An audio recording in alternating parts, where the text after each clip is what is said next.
Bonjour à tous, l'indice CAC 40 termine la séance sur une note négative. Parmi les valeurs qui se sont distinguées ce mardi, on retrouve Engie. Le groupe d'énergie a publié sur les 9 premiers mois de l'année un résultat d'exploitation de 8,32 milliards d'euros, en hausse de 14,7% données publiées, de 15% en données organiques. Le chiffre d'affaires de son côté s'est établi à 61,8 milliards d'euros, en repli de 10,9% données publiées en raison d'une base de comparaison défavorable.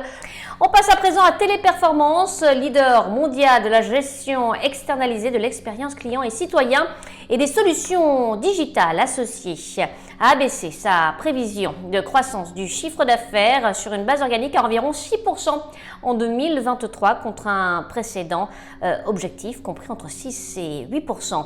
Cette révision avait été largement anticipée par les intervenants. La prévision d'une marge opérationnelle d'environ 16% en 2023 a été confirmée.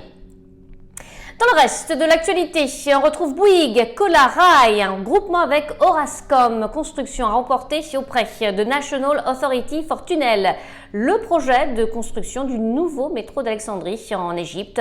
Le montant total de ce marché s'élève à 1,3 milliard d'euros, dont 320 millions pour Colas Rail.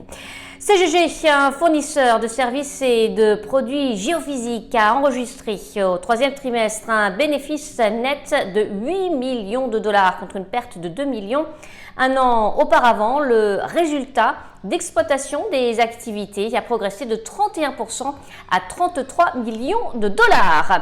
Et puis Eurazeo, la société d'investissement, a annoncé le bon démarrage de la levée de fonds d'Eurazeo Capital 5 avec un premier closing de funds à 2,3 milliards d'euros, dont 600 millions d'euros provenant de tiers. Enfin, Danone, le groupe agroalimentaire, a réalisé le 6 novembre le placement d'une émission obligataire d'un montant de 800 millions d'euros avec une maturité de 6 ans à New York. Sabrina Cagliosi pour Trading Central. Je vous souhaite une très belle fin de journée à tous. À demain.